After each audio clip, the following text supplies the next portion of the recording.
अगर आप भी एचआर प्रोफेशनल हैं या बिजनेस ओनर हैं और आपको नई मैन पावर या फिर नए वर्कफोर्स की ज़रूरत है, तो आप नॉर्मली क्या गलतियां करते हैं उसके बारे में आज मैं आपको 5 गलतियां ऐसी जो कि एचआर मैनेजर्स, रिक्रूटर्स या फिर बिजनेस ओनर्स करते हैं उसके बारे में बताऊंगा। सबसे पहली गलती तो ये होती है कि आप जो है राइट फिट के लिए राइट कैंडिडेट सेलेक्ट नहीं करते हैं, और ये गलती शुरू होती है रिज्यूमे से। रिज्यूमे सबसे पहले आपके पास आता है और उसकी स्क्रीनिंग जो है सही तरीके से नहीं की जाती। रिक्रूटर के ऊपर प्रेशर होता है, एचआर मैनेजर्स के ऊपर प्रेशर होता है कि वो जल्दी से रिज्यूम को अगले डेस्क तक पहुंचा दें। इस दौरान जो है सही से स्क्रीनिंग का मतलब है कि रिज्यूम आया, आपको सबसे पहले देखना है कि कैंडिडेट आपके वर्क लोकेशन के अराउंड होना चाहिए।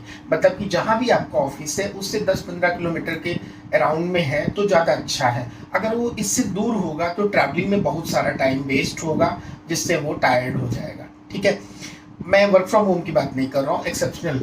अब होता क्या है कि रिज्यूमे मिला, स्किल्स मैच हुई, जो भी जेडी KRA KPI है रिक्रूटर के पास में, उसने उस हिसाब से उसको स्कैन किया, कॉल किया और अगले राउंड के लिए आगे भेज दिया। अगले राउंड में क्या होता है कि कैंडिडेट को उन्होंने देखा कि हाँ सब कुछ सही है, लेकिन अब बाद में आती बात की लोकेशन दूर पड़ रही है। मतलब कैंडिडेट का जो वर्क लोकेशन है और जो उसका रेजिडेंशियल लोकेशन है उन दोनों में काफ़ी ज़्यादा डिफरेंस है। तो ये चीज़ फिर लास्ट में जाकर आपके यहाँ कैंडिडेट आ जाएगा मजबूरी में, क्योंकि उसको जॉब चेंज करनी, पैकेज बढ़वाना है, बेटर स्किल सीखनी है, लेकिन जैसे ही उसको थोड़ा सा भी इससे बेटर मिलेगा वो छोड़ देगा। मतलब आपके रिक्रूटमेंट प्रोसेस, आपके रिक्रूटर, एचआर मैनेजर, सबकी मेहनत ऑल इन वेन। ठीक है। दूसरी मिस्टेक देखिए, दूसरी मिस्टेक जो होती है सबसे ज़्यादा वो ये होती है कि आप जो है कैंडिडेट को राइट रोल के हिसाब से रिक्रूट नहीं करते हैं। कई बार रिक्रूटर्स के पास प्रेशर होता है, वो जल्दी से रिज्यूम अगले राउंड में भेज देते हैं, लेकिन वो जो रोल जिसके लिए आपको चाहिए वो कैंडिडेट में नहीं होता। मतलब स्किल्स उतनी जल्दी आप मैच नहीं कर पाते। एक 15-20 मिनट के इंटरव्यू में आप इतने सेट ऑफ स्किल्स को समझ नहीं पाते कि आपको क्या क्या उस कैंडिडेट में चाहिए। लेकिन अब होता क्या है, जब कैंडिडेट ने ज्वाइन कर लिया फिर आपको महीने 2 महीने बाद लगने लगता है कि बोलने में ही अच्छा था, इसके पास में ना तो बिहेवियरल स्किल्स है ना ही टेक्निकल या फंक्शनल स्किल्स है।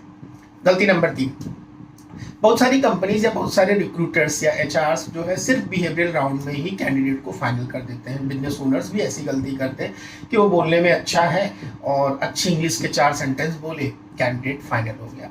आप जब भी कभी टेक्निकल या मतलब कोई भी फंक्शनल इंटरव्यू के लिए कैंडिडेट ले रहे हैं तो उसका एक फंक्शनल राउंड अलग से करवाइए।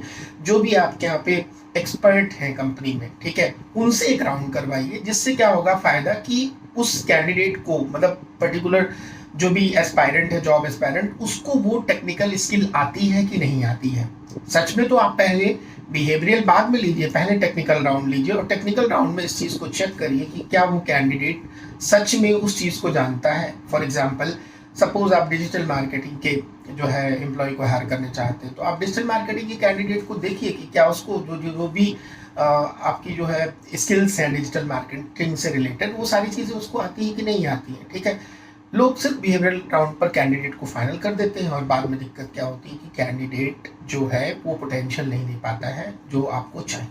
गलती नंबर 4 ये होती है कि कैंडिडेट कई बार कम पैकेज में आना चाहता है और वो आ भी जाता है। आपको भी सस्ता कैंडिडेट चाहिए है तो आप जो है ना उसको आधे पैकेज में या फिर अपनी जो उसकी नॉर्मल सैलरी थी उतने में ही उसको ले लेते हैं। अब होता क्या है कि उसके तो दिमाग में साइकोलॉजी बैठी हुई कि मेरी तो एक्स अमाउंट सैलरी थी और मैं यहाँ पे कम में आ गया। उसको वो पैकेज तब तक याद आता रहेगा जब तक उसको नई जॉब नहीं मिल जाती, यानी कि वो आपके यहाँ 2-4-6 महीने में छोड़कर चला जाएगा, क्योंकि उसको वो अमाउंट से ऊपर की सैलरी चाहिए।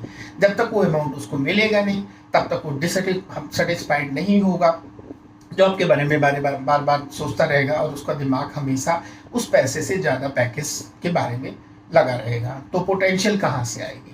अब आते हैं गलती नंबर लास्ट पे। यहाँ पे क्या होता है कि यहाँ पे कैंडिडेट को हम लोग बिना किसी ट्रेनिंग प्रोग्राम के ज्वाइन करा देते हैं।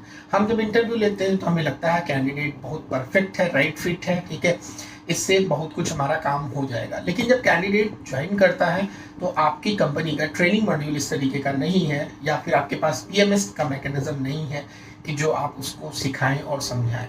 और लैक ऑफ द ट्रेनिंग, सिर्फ काम में कैंडिडेट कुछ इम्प्रूव नहीं कर पाता है, क्योंकि आपके पास मंथली, क्वार्टरली या एनुअली ट्रेनिंग कैलेंडर नहीं है। अब बिना ट्रेनिंग के तो फिर कोई जो उसको आता था वही उसको वहाँ भी आता है, आपने उसके स्किल्स में वैल्यू एडिशन नहीं किया। ऐसे कैंडिडेट की परफॉर्मेंस उस तरीके की नहीं हो पाती जैसा आप चाहते हैं। ठीक है, तो आगे से अगर आप रिक्रूटमेंट करते हैं तो इन चीज़ों का जरूर ध्यान दीजिए। ठीक है, आई होप आपको ये वीडियो अच्छा लगा होगा। Please like and subscribe. Thank you.